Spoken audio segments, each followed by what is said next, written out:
Hey everybody, welcome to another edition of Powersports Business Video Chat. My name is Dave McMahon. I'm the editor-in-chief of Powersports Business. Today, coming to us from Raleigh, North Carolina, is Justin Alpiser. He's the general manager of Team Powersports in Raleigh and Garner in North Carolina. Just had a real good conversation with Justin at the North Carolina Motorcycle Dealer Association meeting. That was just back in February, and I know in the first couple of months, Justin, you guys were pretty much on a roll throughout January and February. Can you just talk to me a little bit about how things have changed here since COVID-19's kicked in? Yeah, That's meant your dealership. sure. Where do you start? Everything's changed for a lot of people. Fortunately, we're in North Carolina and we are deemed essential in all departments and we can remain open. Our biggest hindrance is how many people we can have in the dealership most of the time. Yeah, What's how do you guys go about it? Will you have people staged out front, like on the sidewalk, or do you have an appointment schedule online, or how do you go about making sure that you meet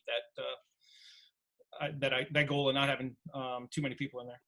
Well, we've set our limit much lower than the county and state mandates are, just in case we go over, which we have a few times. But we try to get our customers to set appointments. We try to meet service customers out in the parking lot. We try to bring parts out to customers or ship parts to customers, but we still have people that want to come in and look.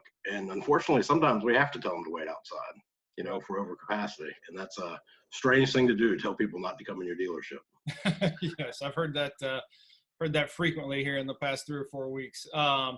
Yeah, so your guys' January, February, heading into March was just rolling pretty well. Seemed like if ever Yeah, we were. definitely over expectations and over last year. And then what happened? Yeah, well, we when they started talking about these stay-at-home orders and sheltering and everything, retail was still pretty strong. We had maybe a week, it feels like 2 weeks, but it was probably just a week where it seemed like everything stopped for a minute, and then it just picked right back up, and it's been a little overwhelming at times, actually. Mhm. What's the when you have when a customer comes into your shop, what does it look like, so to speak, just from a customer's perspective in terms of I don't know if it's the hand sanitizers spaced appropriately and the X's on the floor for where to stand in line and that type of thing. It's different. We usually put out 100 units outside by the door to try and get people to stop by and peak interest. We maybe put 10 or 20 out now just so people know we're there. All of the doors but one is locked.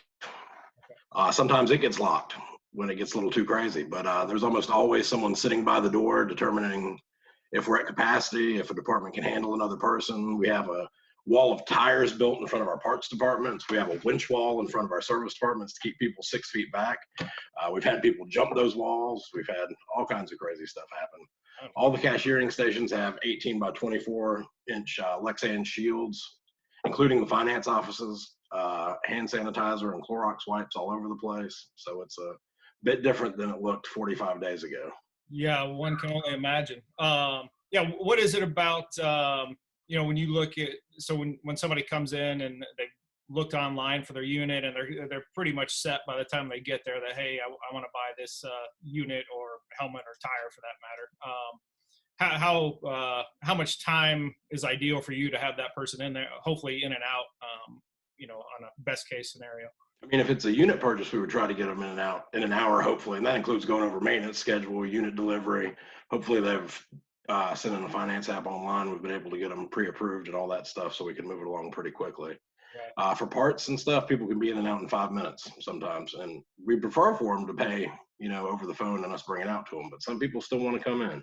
Right. For sure. I think there's a lot of people at home that want something to do, and going to the motorcycle shop, even if it's pick up a spark plug, is something to do. Exactly. Yeah, that's good for you guys. What's the when you look back to when this all started, what would you say is like your the one thing that you wish you might have gotten out in front of a little faster, or if you're playing a Monday morning quarterback from 3-4 weeks ago?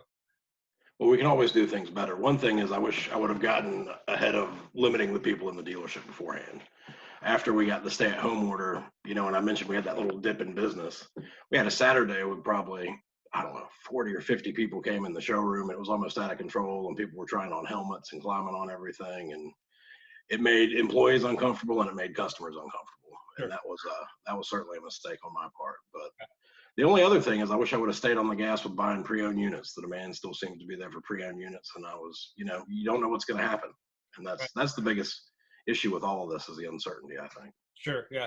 Yeah. I do remember it's been maybe 6 or 7 years ago now, but we did talk to you about how even back then you guys were at Team Powersports were excelling at the pre-owned space. So that's good to hear that that's still going well. How about Yeah. so you talked about what you might have done better. What is it you look at now, whether it's something you did with your employees or what's kind of sparked you to say, all right, man, we're going to get through this. We're doing the right things. We're taking the right steps.